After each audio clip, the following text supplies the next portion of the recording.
Okay, thank you everyone for attending our International Women's Day event today through Sikh Lawyers Association. I'm really pleased to announce some wonderful panel members we have here today, some really inspirational Sikh women we have. And I will ask them each to talk about their journeys, but also the importance of International Women's Day for us as Sikh women. So if I could go and start with Jaswinder Benji first. Thank you. Hi everybody, welcome, and thank you Tish for inviting me on the panel. I'm Jaswinder Kalsi and I am a specialist family children's lawyer. I started my journey a long time ago now, so I'm probably one of the oldest on the panel. Of course, we're celebrating International Women's Day today, and part of our celebration is bringing this panel together, and we can all talk about our journeys and the successes we've had and what we've achieved. And before we get on to that, let's talk a little bit about the journey. As I said, I've been at this game for a very long time. It's over 20 years, almost 25 years I've been qualified. The journey started in Kenya. I was born in Nairobi. My father came to the UK mid-60s, about 65, and we followed later.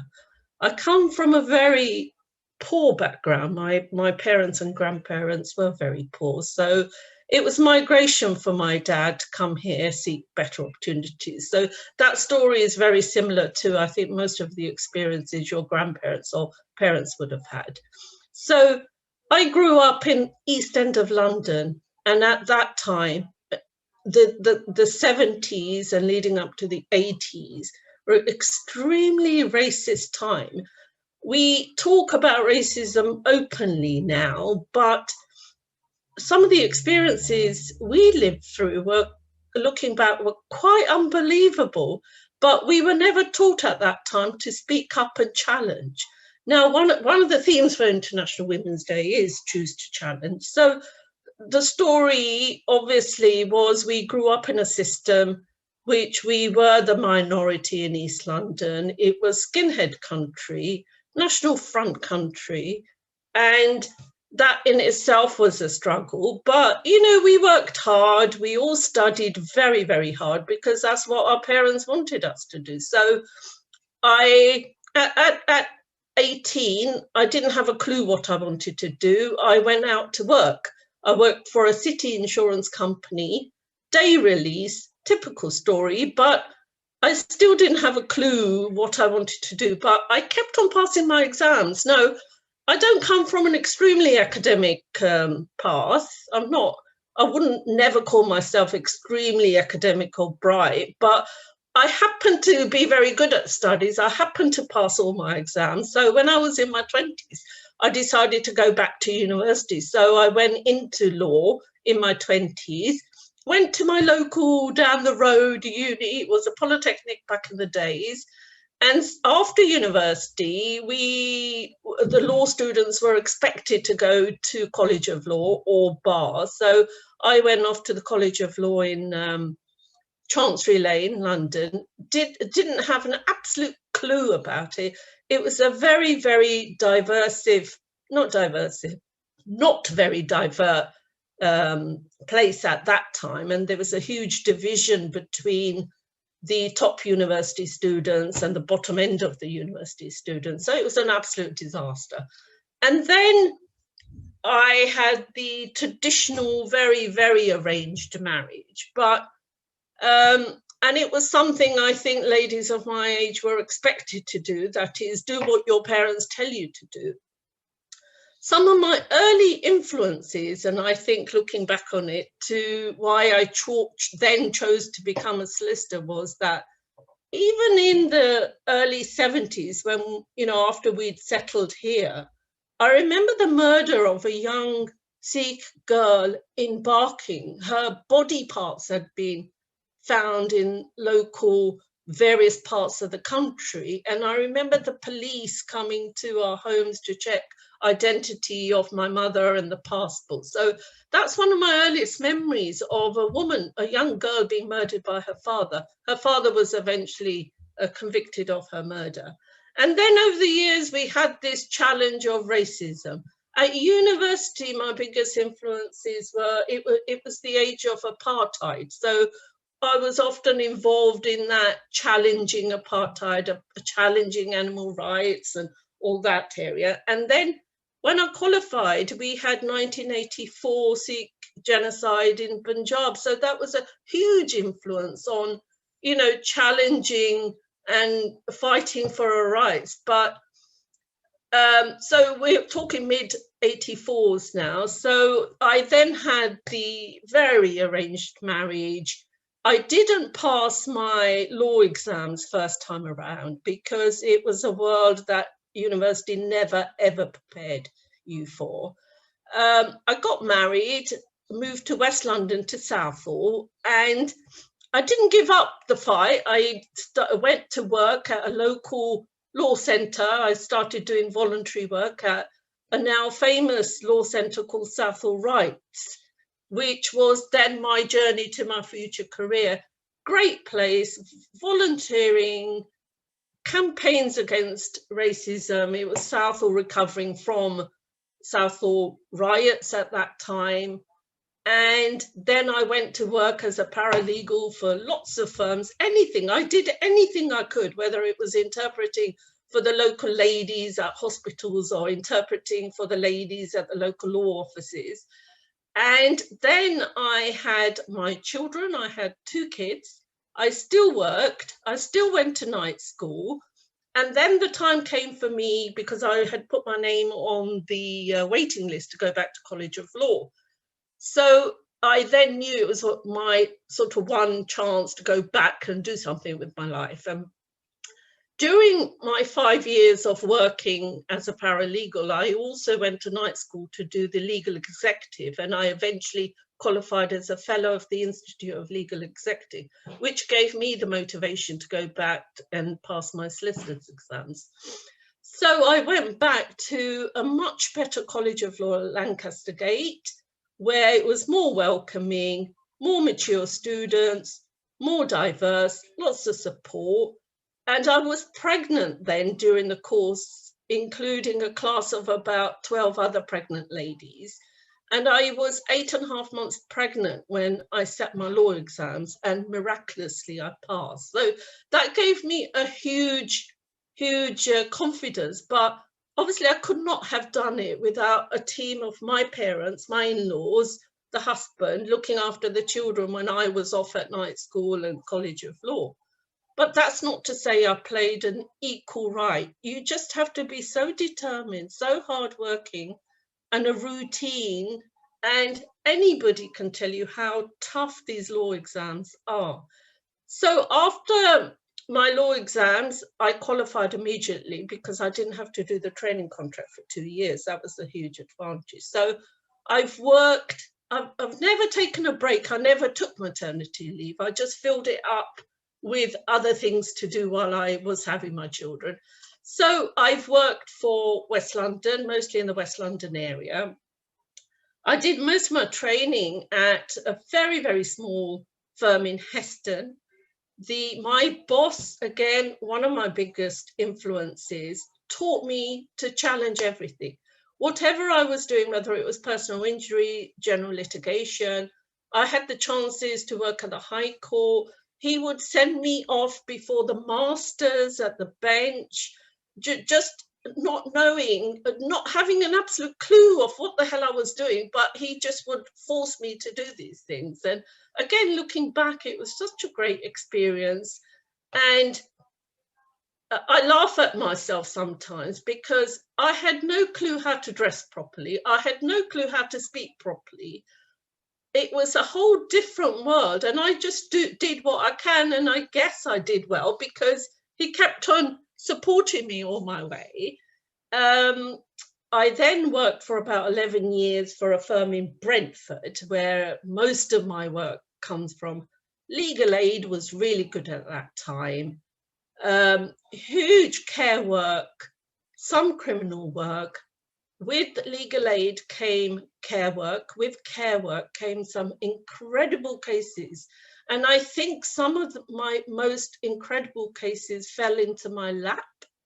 And I've done some incredible work with the incredible barristers. I represented a lady, one of the first cases of its kind, a young Muslim lady who was charged under the Terrorist Act because they had found literature she had written, very much spiritual poetry she had written in support of her husband. And she was arrested and charged on Terrorism Act. So that was a case conducted in secrecy, and that's why you won't find it on Google or anywhere.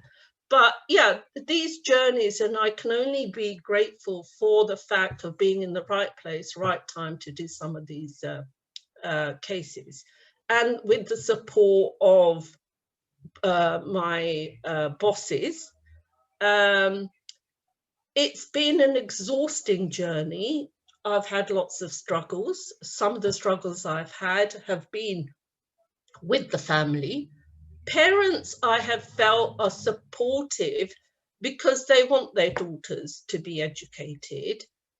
My mother, I cannot say has not been supportive, but she's also very, very old-fashioned. So there came a point when I was challenging my own mother and my own parents, because as far as they were concerned, is that I should put the family first, or I should put my marriage first, or I should put the children first. But you know, we have to challenge some of the oppression that comes within our families. And it's when we talk about the theme of choosing to challenge, that you do have to make choices in your life, very, very difficult choices.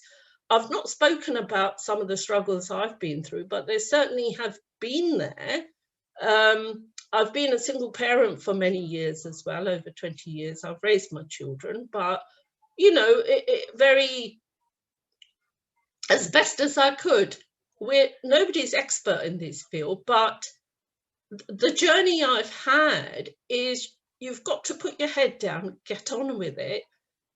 I have, to an extent, I would say, probably neglected my personal life and my children's life at times, but I don't think they've suffered in any way. There were times when I used to work for Southall Rights, we'd go for meetings, voluntary work. I've dedicated my life to voluntary work. And I think the one thing that has kept me going are the ethics that our parents and our faith teaches us for seva, fighting for the underclasses, fighting injustice, wherever it is. And that's a field of law which I chose to work in. So yeah, it's, and over the years, because of my work, and I think I've probably become well known, if you Google me, some of the challenges I found were in the legal field, because we may have gained a lot of success, but what we weren't very good at was communicating between ourselves. So even the Asian lawyers weren't talking to each other. There was always some wall or some reluctance to acknowledge each other. And whereas I gained a lot of friends in the English community, or the judges, they came to know you and respect you, but I still couldn't have that conversation with an Asian lawyer. So in about 95 or 96, I was the founding member of the Asian Women's Network. And that started another journey, which is still flourishing, but I'm not on the forefront of that anymore, because I've moved on. But after the Asian Women's Lawyers Network, now we have an extremely successful Asian Lawyers Network. We've now got this wonderful Sikh Lawyers Network. So everything evolves to a stage that I think we can now be quite proud of ourselves. But let's not forget the journey we've had and the journey that our youngsters are going to have. And it's all about helping each other now. But and that's why we're celebrating International Women's Day. My biggest message to anybody choosing the law is you've got to be dedicated to it. There's no way you're going to be successful unless you work hard. Dedication, your heart's going to be in it, and do what you can, whatever field you are working in, do the best in that field. So if you're a criminal lawyer, if you're a commercial lawyer, be the best. Don't pretend to be anything that you're not qualified in. I must say, celebrating International Women's Day, while we come together to celebrate our successes, we cannot ignore the challenges in front of us. This very week, we've had this horrific news of Sarah Everard's murder. The struggles women still have to walk out at night. We still have an incredibly terrible statistics of women being murdered. We look at Punjab at the moment, the struggle with the farmers, the oppression, and I think we all have a duty, if our heart is there, to continue to challenge what we can to improve justice for those who need the help, and challenge wherever you can. The apartheid journey was amazing. It took an amazing long time, but Nelson Mandela changed the course of history. Sikhs are still fighting for justice for 1984. They are now fighting justice for the farmers in India. We, on a personal level and on a local level, are still fighting injustices for women. So the biggest, I think, when we think of what our roles are, despite our journeys, I think we must do what we can to fight injustices. And while we celebrate, let's not forget the work we still have to do. So hopefully I haven't said too much, or I haven't been too boring. So yeah, why not pass on now to the other lovely young ladies. Oh, sorry, I was on mute. Thank you so much, Jaswinder Benji. That was really inspirational. And if anybody does have any questions, please feel free to put them in the chat. We'll be having a Q&A session towards the end. If I could now go on to Ravinder Benji.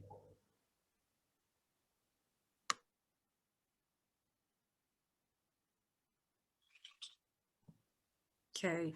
Well, hello, everybody. Firstly, thank you, Tanessa, for inviting me back to speak to your members today. It's a privilege to do so, so thank you for that. And it's a bit of a hard act to follow, following Jaswinder, because she's been there for a long time and has had a lot of experience that we can all learn something from. So thank you, Jaswinder. International Women's Day 2021. Well, hasn't this been the most strange of years that we've all lived through? The theme of International Women's Day this year is a challenged world is an alert world, and from challenge comes change. This year's theme is choose to challenge. You've probably seen it across social media. You've probably seen many women in the law, in all sorts of professions with their hands up, making their commitment to how they will choose to challenge. We want to celebrate women's achievements. We want to raise awareness against bias, and we want to take action for inequality. Choose to challenge. It resonates with me on many levels. I think about where I'm from, where we're from. I'm also Kenyan born, so I was also a first generation immigrant arriving in West Yorkshire when I was about 4 years old. Grew up in Leeds, that hotbed of activity up north, and grew up in a traditional Sikh family. My dad was very involved in the Gurdwara. There was always, every Saturday was down at the temple. And my mum was a fairly traditional, Sikh mum. what resonates with me about Choose to Challenge is that our moms and our generation of women, our generation, the generation before us, have had such deep ambition for us. My mom worked in a factory, and I remember as a child sitting next to her while she was stitching on machines, and she had all sorts of dust allergies, and it was a complete nightmare. She'd never worked before in Kenya, not like that. She spent many years packing toothpaste in a toothpaste factory, and she always had time to encourage me to understand the value of education as a young woman. I was the youngest of a family of 4. I've got 3 older brothers, so you can imagine, after 3 boys, the girl, and probably I was spoilt, but I was brought up as an equal to my brothers, and the expectation to study and succeed was as important for me as it was for any of the boys in the family. That is choosing to challenge in a community where sometimes that isn't the case. So I think firstly, we've got Mother's Day coming up on Sunday. I hope you all take time to stop and thank your moms for choosing to challenge, because it's only by choosing to challenge that you, I, all of us will continue, I hope, to choose to challenge for our own children, for our own daughters, for our own sons. You wanted me to talk a little bit about my journey, Tanessa. I'll try and keep it brief, but growing up in Leeds, we didn't have any legal connections. There was no lawyer in the family to be able to say, oh, you know, can I go and do some work experience with Uncle G and get onto that ladder. There was no let's eat, man. There was no ladder to climb up. You had to find your own way. I was 16 years old, and I remember making a list out of the yellow pages. I don't know if that exists anymore, but I looked in the yellow pages and I made a list of all the local solicitors who were within a bus ride of my house. And I wrote a handwritten letter to each of them saying, this is who I am, and I would like a career in law. Would you be willing to help me and give me some work experience over the summer holidays? And I was very lucky because a solicitor who was local to where I lived got in touch with me and said, I was very impressed with your letter. Would you like to come and spend the summer working in my office? And really, that's where my legal journey started, because I was, you know, spotty 16-year-old, but I learned about being in a solicitor's office. I learned about being in the world of work. I was very fortunate that I had the encouragement behind me to study. I went to Nottingham, which when I joined, it was a polytechnic. There's no shame in polys. When I left, it was Nottingham Trent University. So I think it was a different institution every single year I was there. But it's also now one of the best law schools in the country. So I like to think that's because I'd been there, but you know, I might be being cheeky. From Nottingham, I came to London and decided that I wanted to forge a path in the law as a career. I always wanted to be a criminal lawyer. Dad was less keen on that and said, why don't you do something nice like divorce?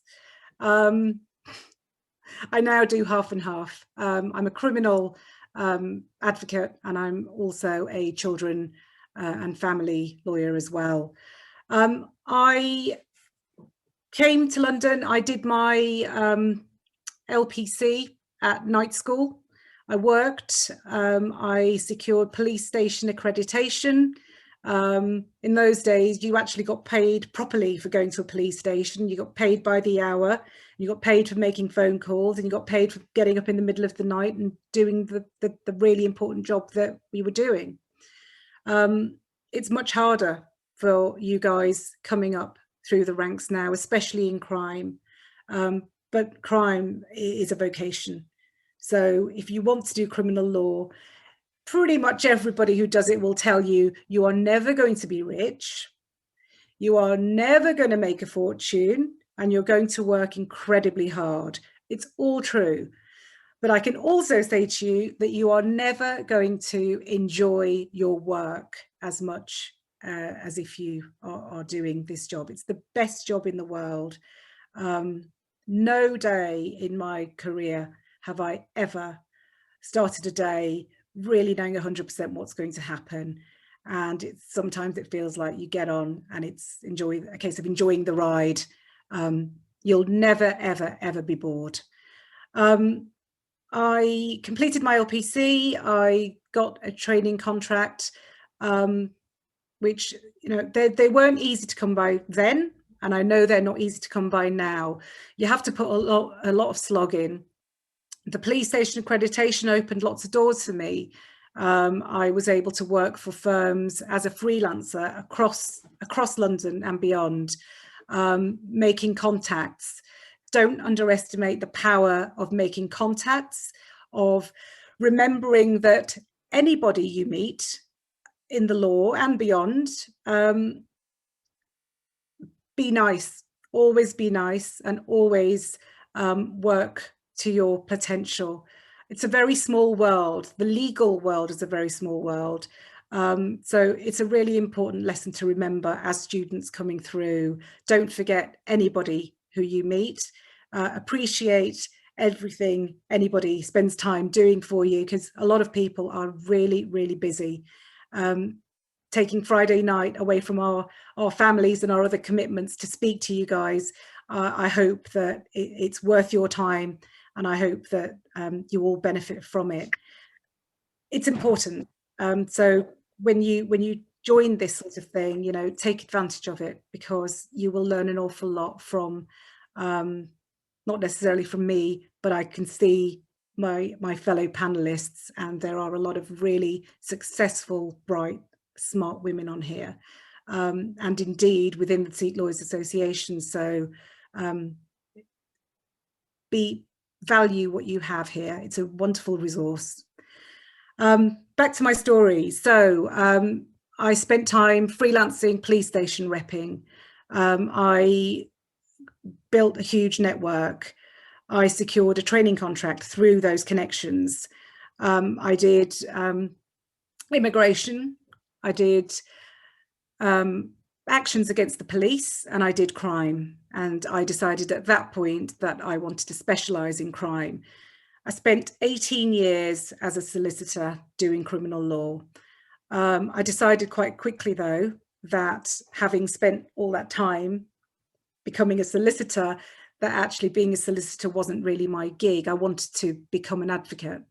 I wanted to spend my time speaking for my clients, arguing, fighting that fight.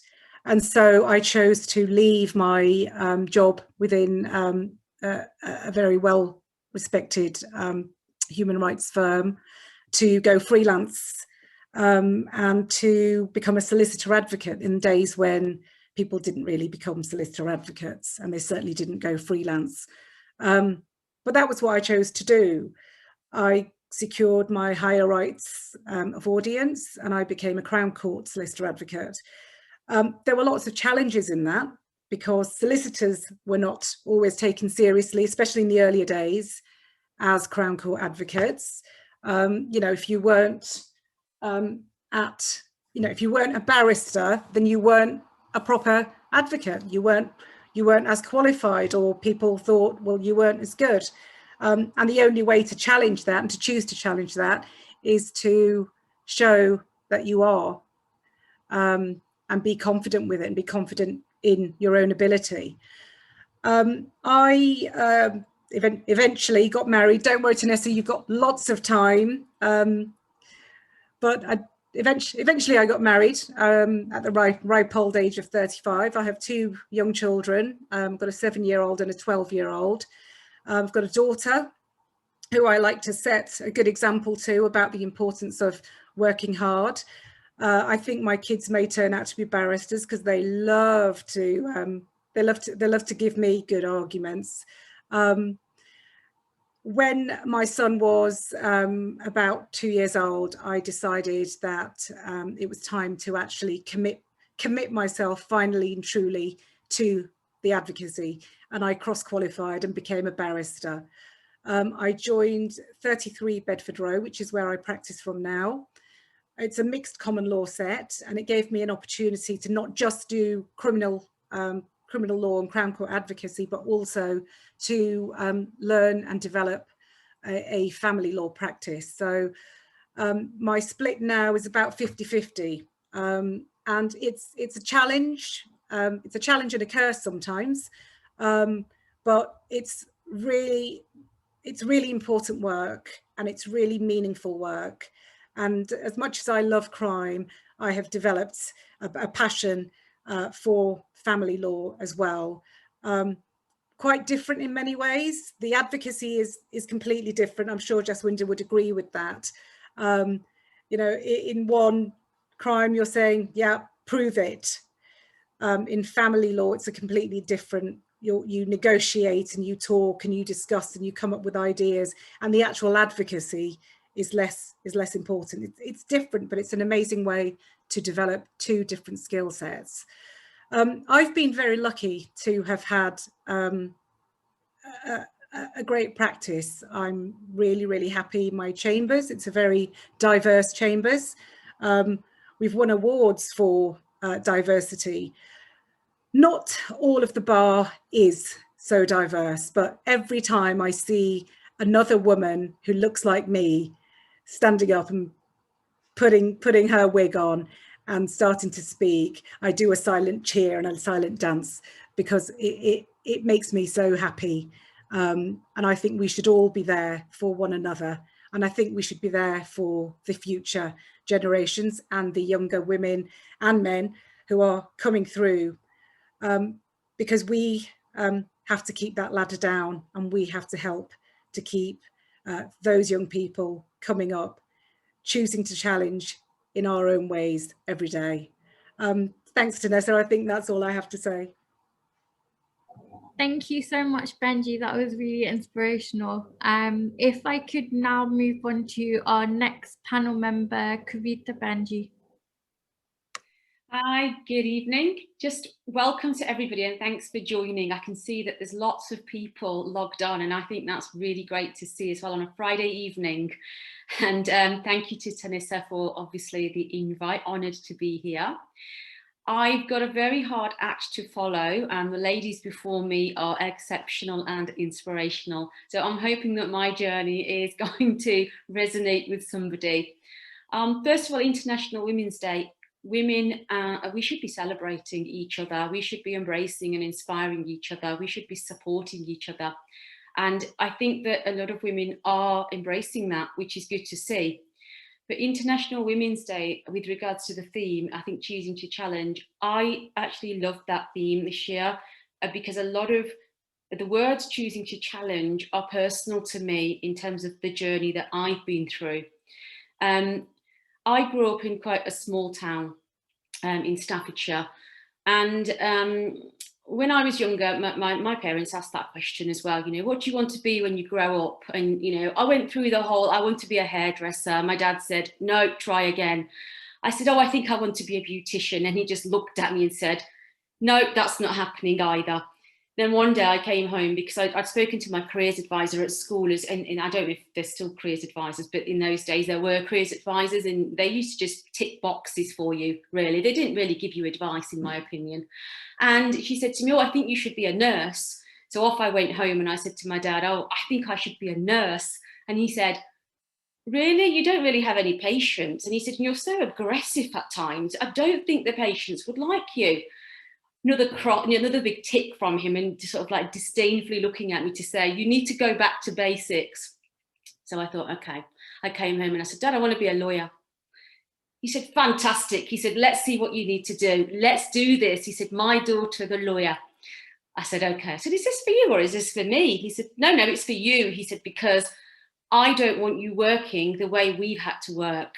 He said, when we came into this country, we were told we've got to do this, we've got to do 12-hour shifts, we've got to, wear this, we can't have that food. And there was racism there as well. When I grew up, the racism, I can't say it was that bad, because I grew up in quite a diverse little town in Burton-on-Trent, and it's very cultural there. But he said to me, you want to do better than us. And I think for my parents, that was the theme in the back of their mind. They were always very sort of, we want them to do better. We don't want them to work the way we had to work. So that was instilled in me from a very early age. But then I thought, okay, and it's a bit like what Ravinder said, I also consulted good old Yellow Pages, and I sat there and I wrote to, I must have written to about 50 law firms just to say, please give me work experience. I was only 14, didn't know I was going to get anywhere. But then a local firm said, yeah, come and do a week's experience with us at Christmas. So off I went, not knowing anything at the age of 15 about law, and again, didn't know what I should be wearing. I didn't own a single blouse or anything that was remotely smart to work in a solicitor's office. And I went on my first day, and I literally sat in a corner because they said to me, sit there and observe. So I thought, okay, observe. I didn't understand anything. For that entire week I was there, I didn't understand what they did. They did personal injury, family. They were an 80 employee firm, so it's quite a big firm.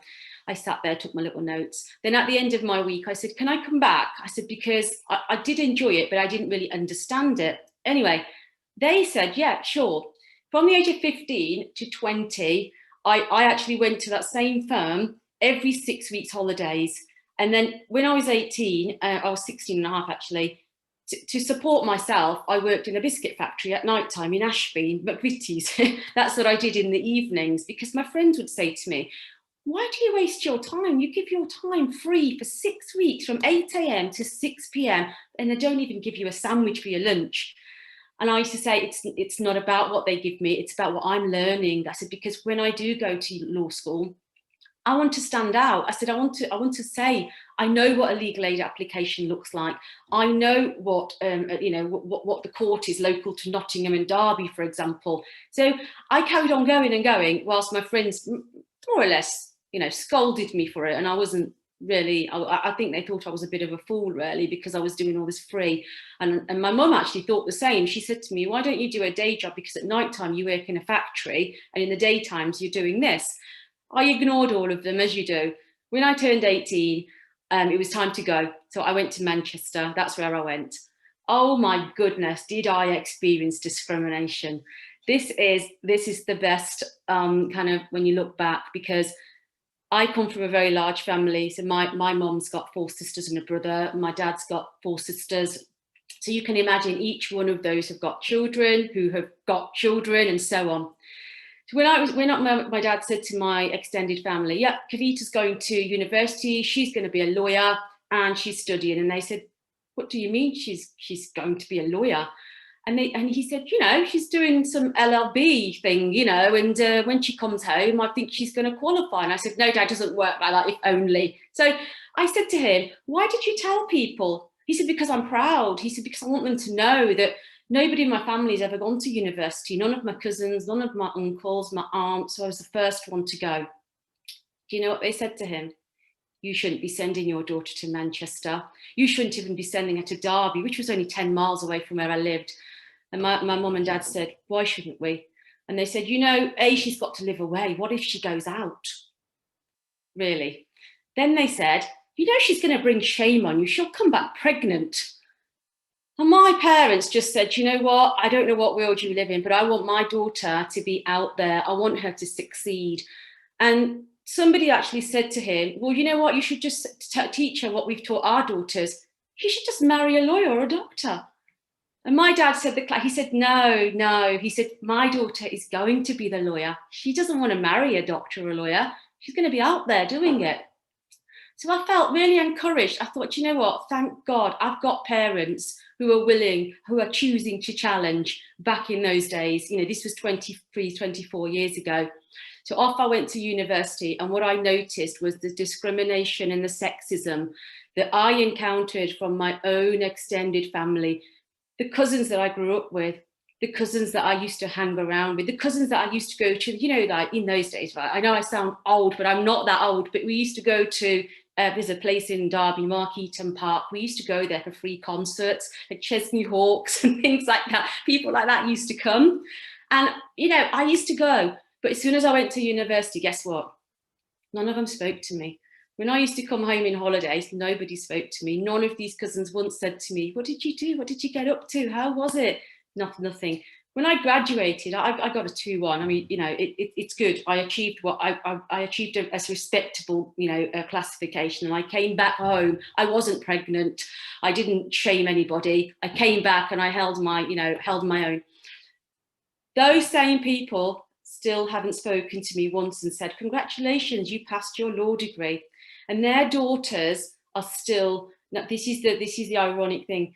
When I used to say to my aunties, oh, how's so-and-so, you know, and she'd say to me, oh, yes, she's at college now. She's repeating the 3rd year again. That was just lovely for me to hear. And I'm not a nasty person, but I used to think, right, so you're doing the 3rd year again because they're telling you that they're doing the same course again and again, but they're passing, which clearly they're not, they're failing every year. So my parents chose to challenge. And because of them, I was able to qualify. Well, I've got my law degree, but whilst I was doing my law degree, I was working because I could type, because you could have GCSE in typing. My mum said to me, because my mum used to be a typist, she said, just get your GCSE in typing, because you watch later on in life, if you ever get stuck for a job, you can always type for somebody. So I did it. I thought, okay, fine. So when I was a law student, I didn't do factory jobs then. I then went into the world of law, because as soon as I told an agency that I could type 65 words a minute, they placed me in law firms. And that's when I really started to listen through dictation of these fee earners and solicitors. Wow, they are advising clients and I'm soaking up that knowledge. All that knowledge I was absorbing was fantastic. I then learned how I should dress as well in a corporate firm. I then started to know how to speak to other solicitors, other professionals. And I then began to learn the key points of networking. Networking is not you saying to somebody, I'm so-and-so, I own this law practice and this is what I can do for you. That's not networking. Networking is finding out about what they do. How can you network with each other? How can you connect? So I also then started to do that. Then I did my LPC. Then I did my master's, all at Manchester and Leeds. I did that. I then got my first role with what was used to be known as the Commission for Racial Equality, because I absolutely love and breathe employment law. And I knew that when I was studying employment law, that's what I wanted to do, because I wanted to stick up for the rights of employees, because they get trodden on. So that's what I did. I got my first job with the CRE as an employment law discrimination caseworker. And that's when I really, really started to develop, because I was in a room full of barristers every single day who were arguing these cases, going as high as they could. And I then became quite passionate about it and thought, you know what, this is what I want to specialise in. My boss, a bit like the story that Jaswinder has told us, gave me a bundle and told me to go to my first hearing. And in those days, it was a case management conference. I didn't know what that was, other than really winging my job interview. When they asked me about, you know, case management hearings, I said, yes, you need to know directions. You need to know when the hearing is, how long is it going to be listed. Off I went with this bundle, discrimination bundle. I got into the tribunal and I said to the clerks, I was so nervous. I had these butterflies in my stomach and they wouldn't go. And I was actually feeling quite sick, because I thought I shouldn't be doing this job, really. I don't know anything about it. I knew the law, but I didn't know the application of it in real life. Anyway, the clerk, honestly, she told the judge it was my first time, because she said, oh, I've not seen you in Leeds Tribunal before. And I said, oh, this is actually my first time. So, you know, if you want to just tell me where to go and things. And when I got into the room, my opposition was counsel. And then I said to the judge, I said, yes, this is my client's case, is discrimination. You know, he was employed in a factory, blah, blah, blah. And the judge said, Miss Bachada, I understand that this is your first time as a representative. And I just felt about that small, but I didn't. I sucked it up and I said, yes, it is, but I'm quite confident on my case. So what would you like me to address you on first? And my opposition said to me afterwards, he said, you did that really well, actually, because most people would have just shrunk and thought, oh, he's trying to make me feel small. So from there, I carried on doing a lot of advocacy, and that's where I became quite knowledgeable. Then I was still looking for a training contract, by the way, because I hadn't secured a training contract. And I was still applying for training contracts. And during this time, even though I lived in Leeds and my parents lived in Staffordshire, I used to use my parents' address because that's where I used to go back to every weekend. Of course, I can't possibly live out properly because women in those days weren't allowed to. You had to go back home at weekends because I could bring shame on the family then, you know. So I went back home and I used to use my parents' address. In about 6 months, I applied for something like 150 training contracts and I got rejected 101 times. I didn't open them anymore. After the 10th rejection, my mum used to open my post because it was that draining for me. I just thought, you know what, onwards and upwards, but let my mum take the rejection instead of me. Eventually, I then applied for a training contract with the firm that I used to do all that silly free work with. They remembered me. They invited me in. They didn't even interview me properly, honestly. I mean, the interviews that I put my prospective trainees onto now were harsh. All they asked me then was, how did your degree go? What did you do in your LPC? And there and then they offered me a training contract. Brilliant. So I qualified with the same firm that I spent 4 years going to during my summer holidays. And I thought, well, I look quite smug now. I felt quite smug at that point, which I thought was a good thing to feel. You know, I achieved something. But what was even better was because of the level of work that I'd carried out for the CRE, like Jaswinder, I got a year's exemption from my training contract. So I only had to do a year's training contract. And that was really the time for me to then say, what shall I do now whilst I'm working full time, I'm living away from my parents. So I did a master's. Now, in those days, a master's was different. You had to actually do a master's. You couldn't tag it onto the LPC because now all the people that I seem to interview all have master's LLM after their name, which is fantastic, but it was a different procedure then, just like the polytechnics and everything, you know, it's all changed. Then I did qualify and my firm offered me a job. They said, personal injury department for you. And I sat there on my last day of my contract and I said to them, I said, I really appreciate that. I said, but my passion is employment law. And my boss said to me, have you actually got a job to go to? I said, no, I haven't. I said, but I'll get one. So off I went and I applied. And that's when I became a claimant representative, really, because I got my first job then at Coventry Law Centre as the employment law discrimination solicitor. Again, it was a you had to really know what the advocacy side was because you weren't really carried at all. So I went from there. From there, after 4 years, I decided I didn't want to do claimant work anymore because although I was still passionate about it and I'd heard the stories, I decided I wanted to be on the respondent side. So I flipped sides. Then what I did is I worked in corporate for 7 years. Now, this is where I thought, you know what, I'm not going any further here because no matter how many jobs I went for, no matter how much my billing was, how dedicated I was, how many out of office events I attended, how many extra things I took on, there was a ceiling there. It wasn't said to me, but it was in the looks. It was when you said, oh, well, I want to be the team leader now, or I want to be, you know, this section. It wasn't happening. So then I decided I've had enough of this. I've worked 10 years now, and off I went and established my own law firm. So originally, because I was respondent based, I didn't go SRA regulated, even though I'd qualified as a solicitor. I just did a consultancy because some of my clients followed me. I didn't poach them, by the way, few employment lawyers out there, they followed me. So I set up that. After about 6 months, people started saying to me, can you do my divorce? And I said, I can't. I said, I'm not a solicitor's practice. I can't just do divorces. I then went on a course in Manchester for 3 days on family law. And during that time, I put in for my SRA regulation to become a sole practitioner. I got that. That was fine. That was procedural. I went on the weekend to do my course in family law. I came back and I had 2 divorces come in. So I practiced and developed, you know, and from there, I then went on to do the financial side, children's hearings, and I still do employment law as well, but now I do both. But for me, the biggest thing was I chose to challenge first of all, the discrimination from my own family. Then there was the whole, work situation. And it's only because I have parents who supported me, and my mum especially is my biggest advocate. You know, whenever I'm on TV interviews, whenever I'm on the news, when she always tunes in, she's the first one who says, oh, I saw you, my friends told me you were on this channel today, you were doing that presentation today. It's fantastic. We need women like our mums to be on our side. Our mums make society change, because if it's not for those women, they want better for us. They don't want, not that they had to go through it, but they were stifled. They didn't have the opportunities that we've got today.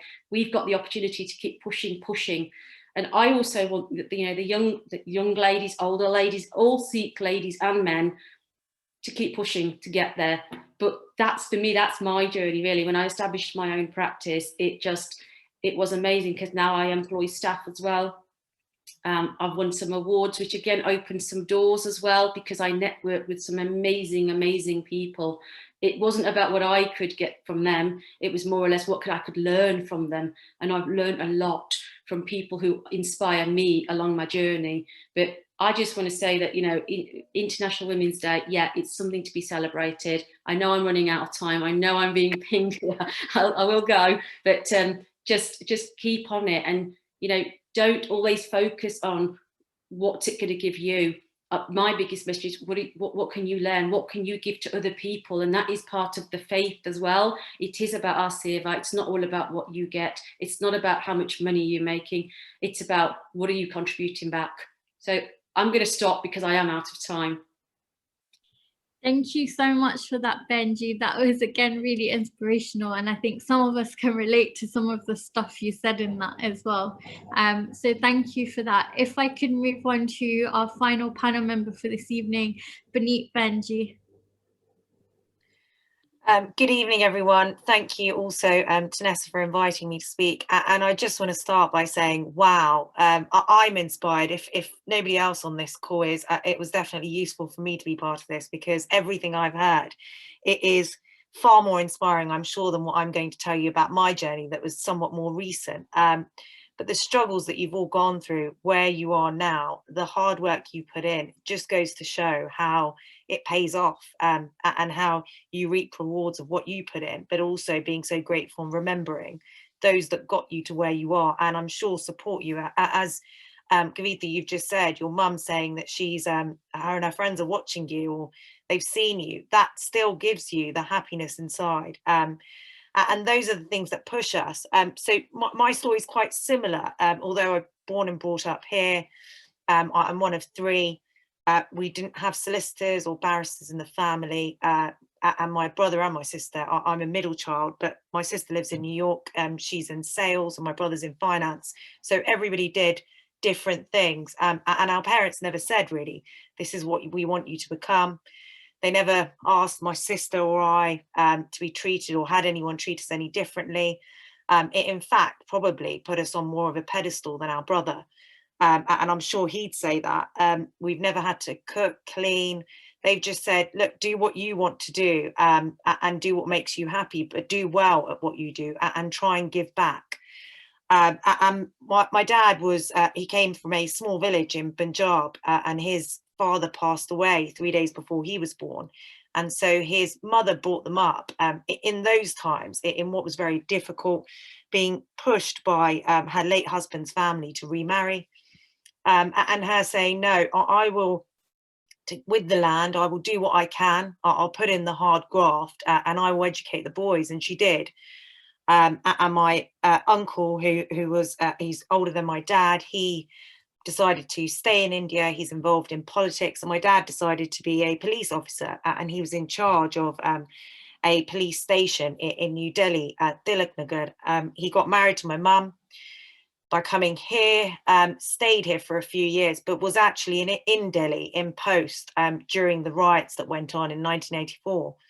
And I remember them telling me horrific stories where my mum was being asked by others in the police colony to chop the hair of Sikh men within the colony, so that once there was an outbreak and members of those that were involved in the violence that was going on got into the colony, then at least they would feel that they were more protected, because they wouldn't be able to be identified as Sikhs. And my dad still tells us stories about the bodies he saw, and it got to a stage where he decided he had to leave because he was putting both my sister and my mum at risk, and they did leave. And he came here and he was offered a position with the Metropolitan Police quite soon, but decided that it was time to put his children, his family first, and not put himself at risk. And I think that at least felt well with my mum, and felt that my mum at least felt that she would feel more safe having come from the environment that she was in. We grew up in council housing. We've lived in Hounslow all of our life, and they progressed through the work that they did, the hard work that they put in. We had a nanny sometime into one of the flats we lived in, and my father progressed in politics in this country and working for Gate Gourmet as a union advisor. So he got to build a very big network and do a lot of good for a lot of people in the community. So he built up his network base pretty readily. And that helped him forge his career in politics. He was a mayor in the London Borough of Hounslow. He was a councillor for more than 25 years. And in fact, the year that I got my pupillage, I was elected as a councillor, and still am one at the moment. So I'm coming into my 8th year of being a councillor for the Labour Party. And that really, the journey that they went through, it is something they've always told us about, but not for us to feel as though we owe them, but for us to understand that they've done all the things they've done in their life, and they've chosen to challenge and change their lives so that we could have better. And I remember my undergraduate degree, in fact, was in politics and sociology. And I remember saying to my sister, well, I'm quite interested in the law, and I think I'm going to do the GDL, which is the conversion for the year. And she said, well, look, I'm not trying to be offensive to you, but I just don't think you're smart enough. And that was my challenge, because she didn't think I was smart enough, and I thought I was. And well, I passed that.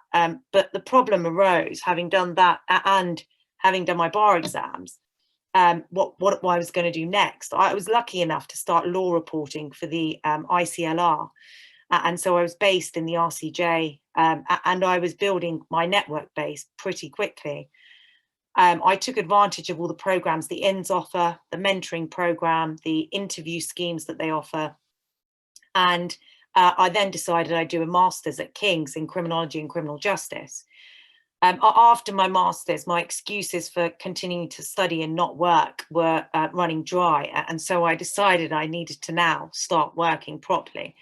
And I applied for pupillage, and I was very lucky to be interviewed by 9 Bedford Row. And I remember coming out my first interview and just thinking, well, there's no way they're going to give it to me. I've seen a load of white, middle-class men, many of whom have probably gone to Oxford and Cambridge, and there's just no hope. And you get to see the cohort that you're being interviewed with when you're sitting in the room. And I think it was just before midnight on the day after I'd been interviewed, I got an email saying I was being invited miraculously to a second round. And my second round was a panel of 7. And I still remember the Silk, Jane Bickerstaff QC, who was sitting at the head, and they were asking me to make all of these sorts of arguments. There was a fan blowing in the room. My papers were flying everywhere. It was a nightmare. And I left, and I was flying to New York the next day. So I thought, well, at least I've got something to look forward to, because I know that went badly. I remember them ringing me at 4 in the morning when I was in New York and saying, we'd like to offer you pupillage. We weren't supposed to tell you yet because it hasn't closed on the gateway, but we are offering you, and we'd like you to start earlier than we thought we were going to ask you to start. Can you? And I remember just bursting into tears. And this Silk will tell you this now, that I said to her, you've made my life. And she really had. And now I look back at it, I mean, it was difficult. I persevered, but I got there. And I never forget really all the struggles that I had and where I got to. And from then on, as Ravinder said, it's been a dream. There is never a day. I have friends that are optoms, chartered accountants, and they tell me how much they dread going to work on a Sunday for a Monday. There is never a day that I dread going to work. Every day is different. I predominantly do crime. I defend and prosecute. I'm a level 3 prosecutor, but I've started to do family work, care proceeding work, and extradition work. And so, yeah, I love every day of it. I managed to get elected at 9 Bedford Row onto the management committee. And so I was on the pupillage, management and tenancy committees. And soon enough, I was one of the deciding factors as to whether people were taken on. Things took their course. Well, it was more of a probably being involved in too many areas that led to my move a few years ago, and I moved and was offered a tenancy at 3 Temple Gardens. That's where I am now. But again, I was very soon brought in to be on the tenancy committee, pupillage committee. I think I'm on every committee in Chambers now, website committee, you name it. But I try and give my time, and in fact, just thinking when we were asking you about your pupillage application, I've just remembered that being my remembering little ding in my mind, is that I've got hundreds of applications to mark before the end of next weekend. So that will be my task now for the rest of the week and weekend. But it's so difficult. And alongside the theme this year of choosing to challenge, I think also you just have to do what you enjoy, because everything that you do in your life and in your path where you're trying to get to law, it is really that you can do anything, that you can tailor the skills of what you've done because you've enjoyed it into why they are good and why they're relevant for you to be either a solicitor or a barrister. My career was, I did a week or so with Shergill Solicitors in Hounslow. I decided that I wanted to be a barrister. I was chairing youth offending panels, which was again voluntary. And I remember asking the panel at 9 Bedford Row why it was they took me on. And they said, well, that helped make you stand out. It wasn't the same old, we've worked for through, or we've done some pro bono work here or there. It was constant. You decided to go and get trained. You were giving up your free time. You were helping those that were receiving rehabilitation orders. It was real to what job you'd be doing.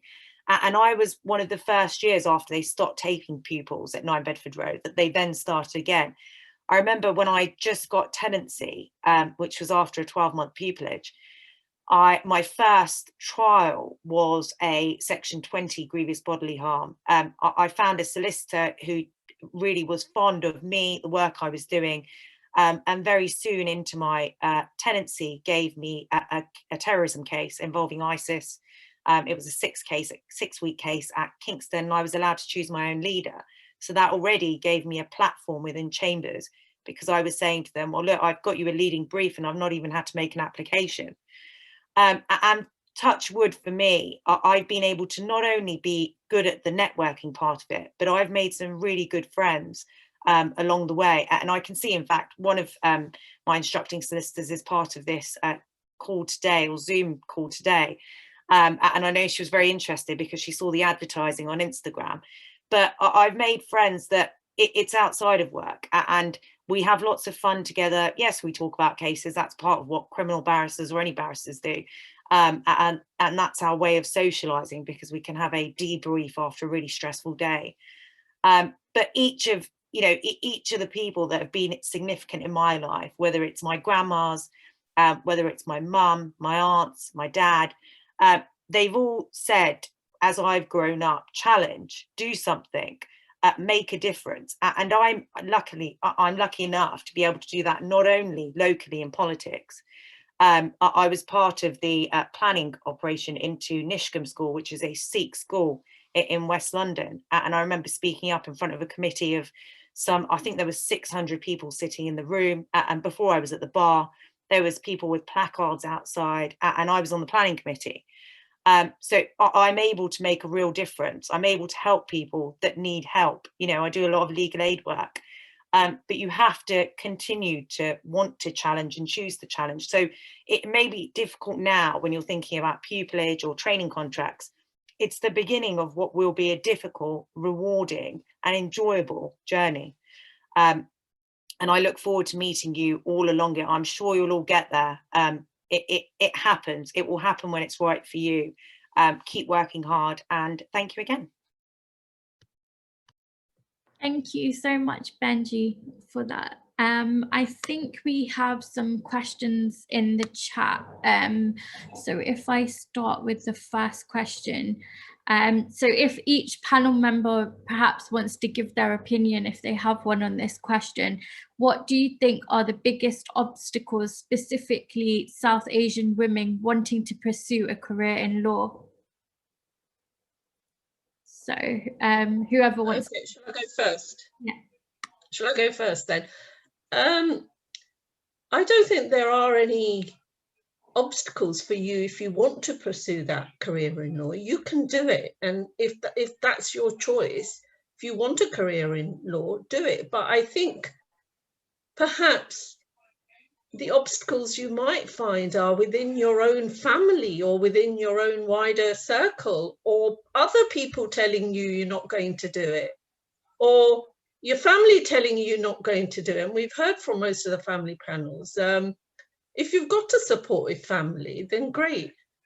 My experience is that other people will tell you you're not good enough. Your partner might not want you to be a full-time lawyer.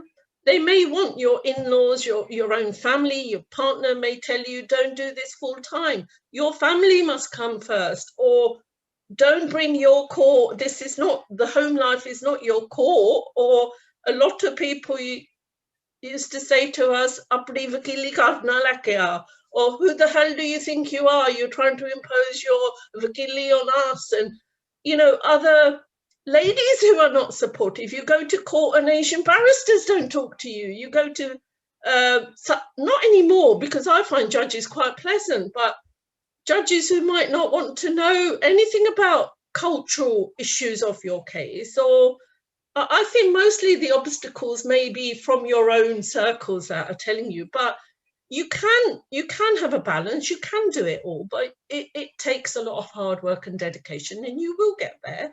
What we can see, what the evidence is out there, after so many years, we've had obstacles, you know, we've had discrimination, we've had to work incredibly hard. But if you go to any East London court or any West London court, and I'm sure it's hopefully the same outside of London, you will find a courtroom full of non-white solicitors, full of non-white paralegals, and hopefully a non-white judge.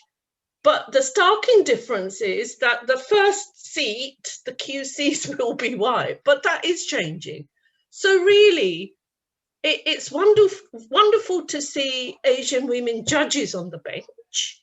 I've started to do more and more cases now where the only non-white person in the room is the solicitor on the other side. And I think that's incredible for us, and it makes me feel really happy. But so for whoever's asked the question, really there are no obstacles, and you can overcome them whatever they are.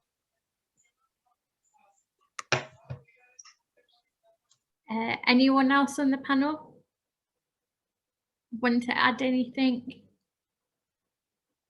I think that was a really comprehensive answer there, Jaswinder, and I think you're spot on. For us as South Asian women, I think we are in a very privileged position as well. I'm not saying that we don't face discrimination, because we do, but it can be a lot better for us than for other communities within that umbrella of BAME. And I think we are very fortunate, and many of the obstacles within our personal lives. So I think having focus about what you want to do, where you want to go, and how you want to get there is really important. And look out for mentors who are already where you would like to be. And, you know, don't be scared to ask questions and seek that support. Can I just add something? Something I've noticed recently, and I'm not sure if other panel members or anybody out there has experienced this, I'm beginning to feel that there are a lot of other law firms or solicitors on the other side, that you're opposing solicitors, who think you're not good enough. And somehow they put you down. And I've started challenging that, because I know we're good enough. I know I'm good enough. And my attitude now is, bring it on, you know, challenge me, because I do know what I'm talking about. So again, it's within ourselves to prove it. Thank you so much for that, Benji. I think the next question was kind of similar. What would you say the biggest challenges are? So I think we kind of dealt with that. One question that was attached to that was, how can we overcome these challenges? Do you have any tips that you can provide students with? Anyone from the panel? Me again. I think it was, I mean, just look at the stories that Kavita and Puneet have told us, that, you know, they've filled up their time with so much work experience and doing other activities that will get noted. You will get asked lots of questions. So do things like that, you know. You're not going to get picked out of a panel if you've done nothing exciting. And at the end of the day, it's those ultra curricular activities, whatever your interests are. The overcoming challenges are, I think, as I've said, be the best at your work, and you can overcome those challenges. And if you feel that you are not, then challenge that. You know, if it's disability discrimination, if it's racial discrimination, whatever it is, if you can't get across a certain ceiling like Kavita, do something about it. Thank you. Does anybody else want to add anything on that part? I think I would just add, I mean, I agree with everything that has been said, but I would just say as well about the extracurricular activities. I think that, you know, focus on real life as well. You know, I mean, I'm not saying that my CV is perfect, but, you know, I worked in factories and things as well. I demonstrated that I had that extra. So I used to work in the daytime, study as well. And I used to go that extra mile to actually support myself during university and afterwards.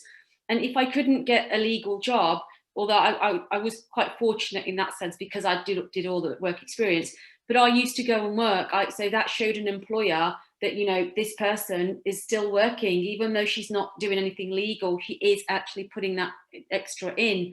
I tend to find that, you know, as an employer that recruits for trainees and paralegals, sometimes the focus for me on CVs is too much on, you know, I was mooting champion and I did a dissertation in this. You know, it's all academia. It's not all about that. For me, it's about, well, what can you do in real life? You know, if a client comes in, how can you face that client? What real life conversation can you have with that client? So I think the extracurricular activities are important, but it's important that you don't just focus on just academic things on the CV. I think as an employer, to overcome those challenges that, you know, where I think, well, that person falls below that, just overcome challenges like that and do something new, try something new. Thank you for that, Benji. The next question is, I was wondering what your view was on the reports that Black and Asian lawyers have been mistaken for defendants by judges and white solicitors. Is the culture changing? I want to sorry, go on, Puneet, you go. It is a problem. I know people that are young to the bar and it's happened to them. I know people that are older that have told me it's happened to them. So it is a problem. I'm fortunate enough not to have it happen to me. I've never felt discrimination by judges or, in fact, solicitors. So I may be very lucky. I am very lucky because I've never experienced it, but it does happen. Things are changing. I was part of an event a few days ago where they are looking to recruit a Treasury Counsel, and they were saying they have a major problem. They have no advocates, no Treasury Counsel with a BAME background, and so they are actively encouraging those from a BAME background to apply to be Treasury Counsel. The same, I mean, if you ask the judiciary, and some judges, you may know, Inner London has a resident judge who is BAME, and she says, you know, there is active recruitment going on. I know there is at the not only judicial level, but actually for Queen's Counsel and for advocates. So I know chambers make an active when they are sifting through to try and ensure there is diversity as best as they can. It's not always as easy, but that I think there definitely is a change. It's being recognised as a problem. It's been a problem for a while, and I think that all those that are able to in the fields are trying to do all that they can to eradicate the problem, and they will. But like with any issue, it's one that's going to take some time, and it's going to take time not only for those to get rid of the problem, but also for those that hear about it being a problem, have it as a perception, go to court or go into law firms, and then instinctively think that it's a problem for them when perhaps it isn't, because sometimes it's psychological. I remember being at Snaresbrook Crown Court and a barrister coming up to me and saying, well, aren't we Indian barristers treated really differently? And I was somewhat gobsmacked because A, I didn't know who this was, and B, I've never felt like that in court, let alone in a court like Snaresbrook, and was taken aback. But again, that may be A, how he's been treated in the past, or a perception due to him having inadvertently thought he was being treated like that because somebody else said it was a problem. So yes, it's a problem in short. Two, there is a lot going on to try and eradicate this problem. Does anyone else want to say anything on that? No, I think if I could just add as well, I think the BSB are taking this issue seriously, because myself and my co-founder Jaskira were approached to attend a workshop, a religion and belief workshop with the BSB on behalf of Sikh lawyers, and we are working with them on a project in terms of discrimination against Sikhs at the bar, and to perhaps implement some training. That's all in progress at the moment, but it is a step forward, and perhaps a good step forward, that we are able to perhaps make some changes in the profession as to see how we are recognised as a faith within the profession, which I think is a good step forward as well. The next question, you spoke of the importance of influencers and mentors. What approach would you recommend young people take to find work experience opportunities even as a student? I think it's similar. I think I can pick that one up, but I think I've already touched on this. You know, go for that work experience, make yourself stand out. You know, you can juggle at that stage. Hopefully, you don't have too many commitments in life that, you know, don't allow you to do something in the evening, to do something in the daytime. Juggle it around your law degree or whatever you're studying. I think that's the key. Grab every opportunity. And don't make excuses, you know, find the excuses to not do it, not to say, I can't do it. Why can't you do it? So for me, it's, I would recommend that, you know, get out there, even as a student or as a graduate, make yourself stand out by taking opportunities. I think just picking up on what Kavita said there,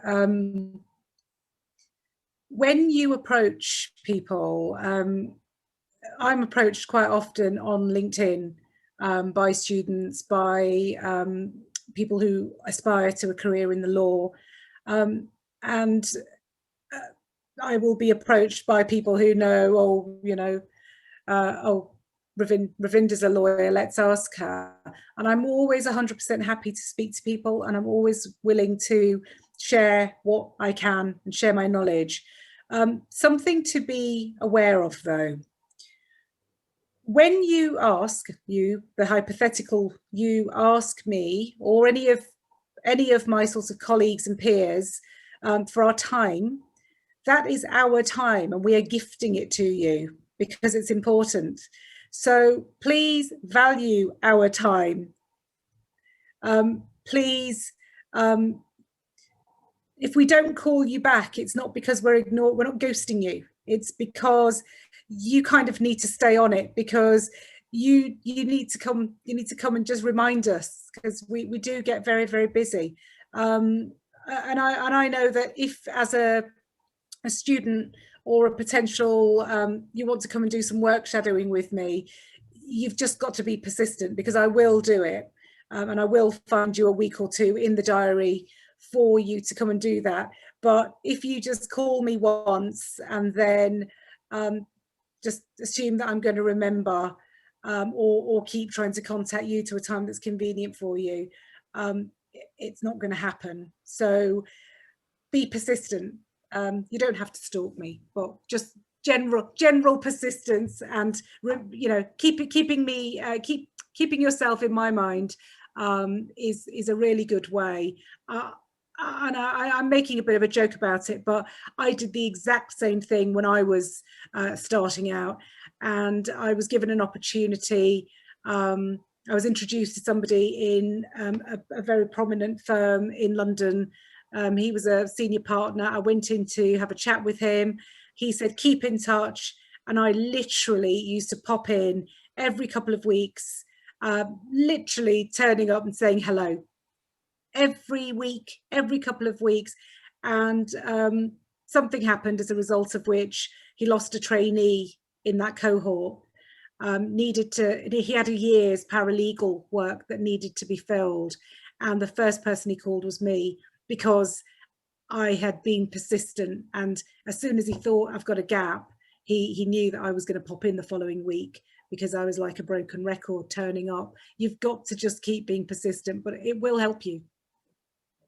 Thank you so much for that, Benji.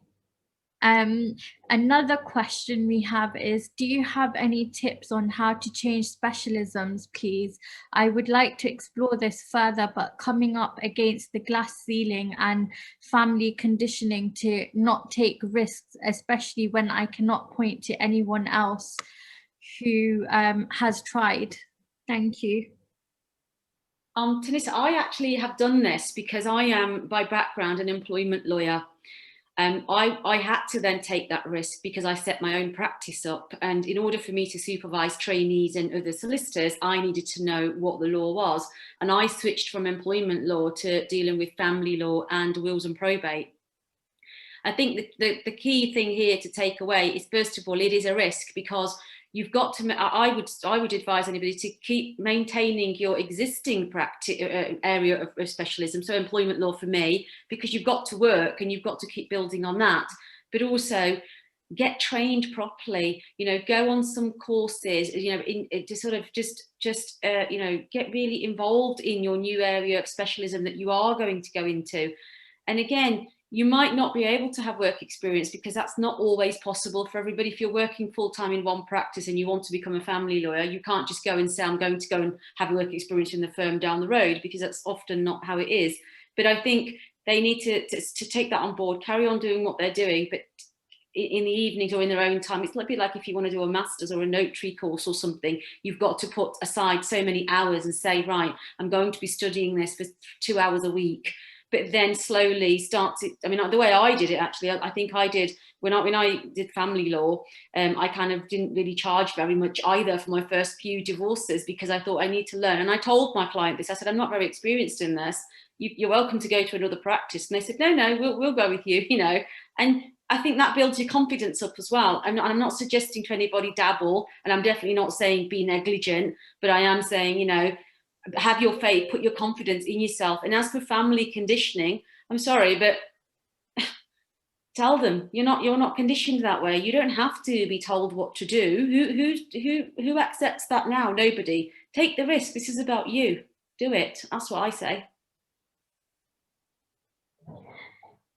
Thank you so much. Does anybody else want to add anything on that one?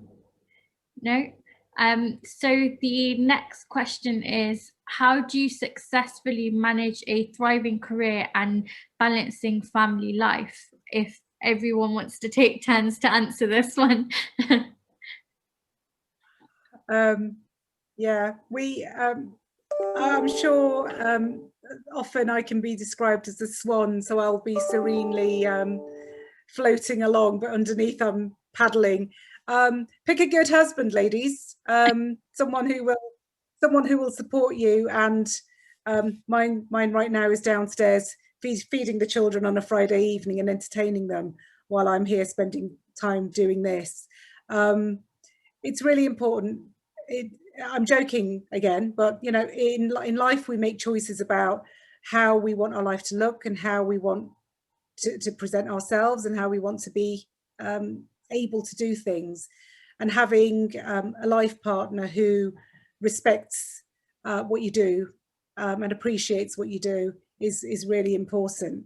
But balancing family life and work, I mean, I'm very lucky, I'm in a very, very good set of chambers, a very family friendly set of chambers. You have to, I work very, very hard when I'm working, and I'm very, very focused. When I say I'm stopping, I stop and I focus on the children, focus on my family. I do try and take time off during the school holidays. In the summer holidays, I say I'm just not taking any work for 2 weeks, 3 weeks, 4 weeks. And I think you have to do that, because at the end of the day, your children will grow up, your practice will be there. I've had 2 periods of maternity leave. I have left, you know, almost about to have my baby on both occasions. And I've come back 12, 14 months later to find myself in court, and I see somebody who I last saw 18 months ago, and it will be as if I'd just seen them the other day. Your career, especially as an advocate at the bar, it will always be there, because that work is always there. So don't skimp on your family time at the cost of your career, and don't skimp on your career at the cost of your family time. You can do both. You just have to be smart about how you do it. Hi, yeah, just to support everything Ravinder said, I think you've got to have an incredibly strict routine for yourself. I remember when I was, sorry, let me turn the television down. When I was studying with 3 babies, I used to have a routine that I'd get up at 6 a.m, put a couple of hours in study, then look after the children 9 o'clock, go to College of Law, and again in the evening have, just like anybody who's at university now or at work, even now, I spend that time with now my mum or from work, but then if I've got important work to do, I will start again at 10 o'clock, you know. So that routine is very important, and you can balance it. You just can't get out of your commitments, which are which is hard work. It'll always be hard work, but yeah, condition yourself to a good routine. Thank you. Do any of the panel members have anything to say on that question? No?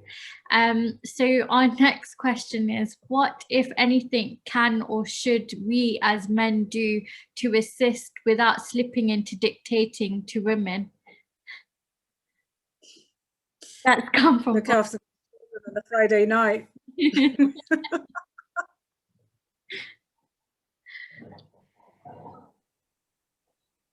Anybody? Anything else? I think Ravinder has already said this earlier, and I agree with her. You know, you need to find somebody. Fine, don't settle, but you need to go and find somebody who's going to support your ambitions, your aspirations, and they're going to know that, you know, 5 o'clock for you is not logging off time. It's not 5 o'clock. If your work's not done, it's going to be 7 o'clock. It's going to be 8 o'clock. And for somebody like myself, I've got 3 children. And sometimes I clock off about 5 to 3, and I'll tell the office not to call me from 3 till 4, because that's my catch-up time. I sit down with my children, I have a cup of tea. I cook them a fresh meal every day at 4 o'clock. 4 o'clock, I'll take calls again, and I'll put them onto homework time whilst I work. Then I'll clock off at 5. Then guess what? 8:30 when they go to bed, you can guess what I do? I log back on again. But it's important, because my husband, I need to talk to him as well at some point. And I've got a husband who tells me on a Friday, right, is that phone off? And I say, no, it's not off, it's on silent. You know, that he is there. You could say, well, he's dictating to me, but in a good way, because he encourages me to clock off, you know, but he encourages me to go forward, and he'll say to me, don't worry, I'll have the children while you go and do that. Or, you know, you've got to travel 100 miles to some court somewhere. I'll get some annual leave. And I know not everybody can do that. You know, I do appreciate that. I say that, but I know not everybody's got supportive partners and husbands and boyfriends or whatever. But you've got to just have that, you know, support. You need a support network. And also for me, I tried to do it all myself, and I, you know, nearly had a nervous breakdown about 7 years ago. And then at that point, I got a nanny, and brilliant. I would encourage everybody to have an au pair, a nanny. Ask your mom to help. You know, ask for help. You're not on. You know, you're going to break one day if you try and do everything yourself. So if you haven't got that partner, but you've got children and you need that help, get help. There's no shame in it. I think respect is also very important. I think the people around you need to actually respect your work and respect the fact that you're a lawyer. I think it's really important, you know, just showing and respecting that being a lawyer is a really important job, because as we've all grown up, we've been told that, your brother's a doctor, or, you know, what's his name is a doctor, and that automatically installs some respect. But we've, you know, the men around us or our families around us, even if they're not men, you've got to respect the fact that this person is a lawyer. Thank you so much, Benji. Can I just add to that, so that because I know that people are going to be able to relate to this, especially ladies and men. I don't want to exclude men from this, but women especially. I think when we do work this hard and we do work the hours that we have to, and we are there on a Sunday evening preparing for the next day's court hearing, you know, then going through bundles, we have guilt about the children. I do, you know, because I think, you know what, I should have been watching, you know, Home Alone or something with my children on a Sunday afternoon, but instead I'm going through a bundle, and even when I'm looking up, I'm sort of reading and, you know, sneakily trying to fit my work in whilst trying to play with the children. I think that guilt is something that is really difficult to deal with as a mum.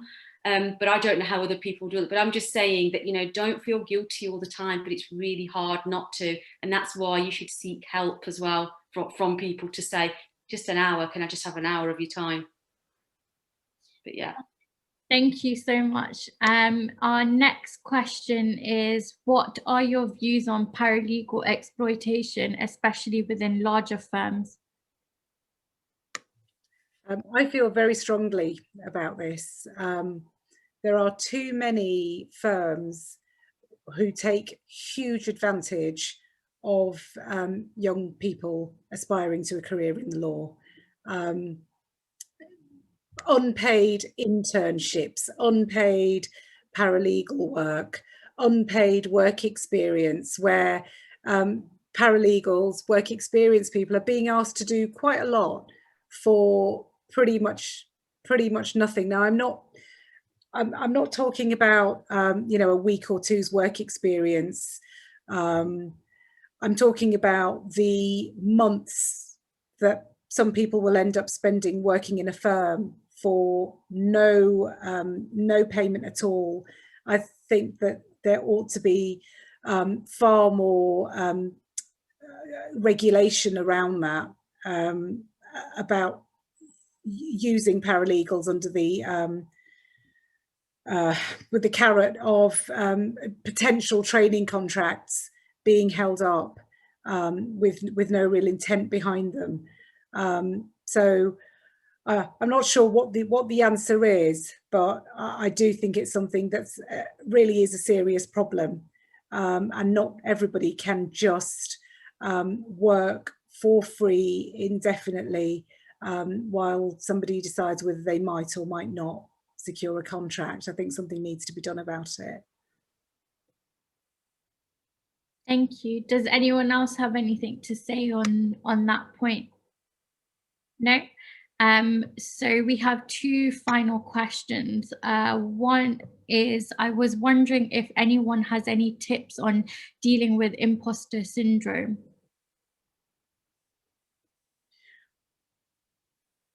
Oh, well, I'm unmuted, so I'll start. Imposter syndrome, we all have it. We are all wondering every day. I do it. I've been on my feet as an advocate for over 20 years. And I still sometimes think, oh my goodness, when is somebody going to realise I don't know what I'm doing? I do know what I'm doing. But there's always a little devil on all of our shoulders, who sort of pokes us now and again and says, do you really know what you're doing? Are you really as good as you might, people might think you are? When are you going to be found out? It's the biggest fear I think any of us have. And it's normal. And I think it's okay to feel that. The tips are, in a way, remembering your journey, remembering what you have learned, remembering that the path to a tenancy and being on the management committee of 33 Bedford Row did not happen without an incredible journey. And actually, I've earned my place at the table. And that should be something that you bear in mind as you progress through. You will work very hard for what you achieve. So try not to let that niggling little devil saying, are you going to get found out, taunt you too much, but you will find that it will be there. And I'm sure that very eminent Silks will even tell you. I know they will tell you, because I've spoken to them and I speak to them, and I can tell you they have imposter syndrome too, especially as women. And it's not just a South Asian woman problem, it's a woman problem, full stop, across the board, across the spectrum. So just try not to succumb to the little devil, is what I will say. Thank you so much, Benji. Does anybody else have anything to say on that point? So one final question, we have a follow-up question. So how can male colleagues support women as peers? What can they do to help support more women within the profession? Yeah, I think they can promote them. They can pay them the same. Just promote them, make them partners, pay them good wages, value them. I think that's about it. How can they support us? Well, support us then. Don't doubt them. Value them for their work and what they bring in. The work that they bring in can be incredible. The network systems we have are incredible. So value them, and don't be sexist around the office. Don't tell stupid jokes and pass stupid WhatsApp messages, or there's sometimes I've felt or I've experienced a general banter which is so sexist. That can stop. And really value them as you would any other male colleague or any other successful person. And that's what it takes. And that's not rocket science. Does anybody else have anything to add on that one? Okay, we do have one final question, and I'm just conscious of time, so after this question we won't be taking any more because we have run over slightly, and I do understand our panel members have given up their time this evening, so I shall let them go after this to their families. So the last question is, I feel there are many Sikh BAME mentors who focus on employment, criminal, family law, which is a great community support network for students to wish to specialize in these areas. Why are there so many few Sikh law professionals in areas such as commercial banking law? What can you advise for me to obtain a qualifying work experience with minimal help in my community?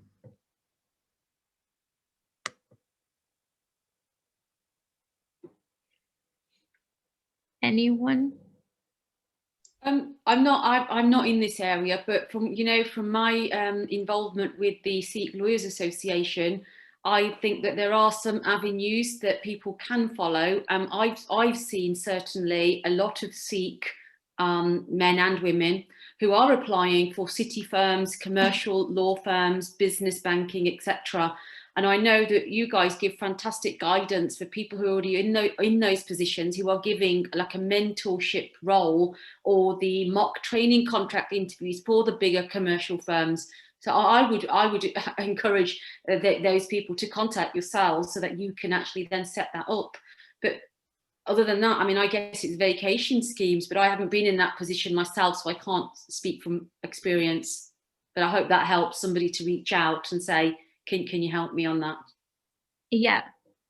And I just think also the network that you have is an example of different networks that there are available that do have either Sikh lawyers or lawyers from the BAME community within them. So you will find more and more so people that are involved in commercial banking law within those groups. So just getting to be part of a wider network, this network, any network, Society of Asian Lawyers, Asian Women, all of those will help you find somebody along the way that is in that area or knows somebody else that's in that area that will be able to give you some experience.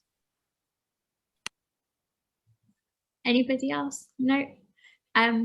Okay, I think we'll wrap it up there. Thank you so much to our panel members from today. We had some great inspirational stories, so really thank you for taking your time out to come.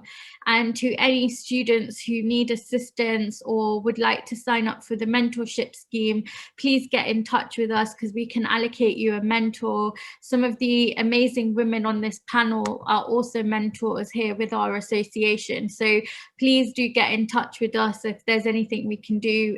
We hope to hold more events like these, so please get in touch with us with your feedback and if there's any events that you believe would assist you as students, but also as legal professionals. If I could just ask the panel to stay back for a few minutes just after. And thank you to everyone for attending today. Thank you.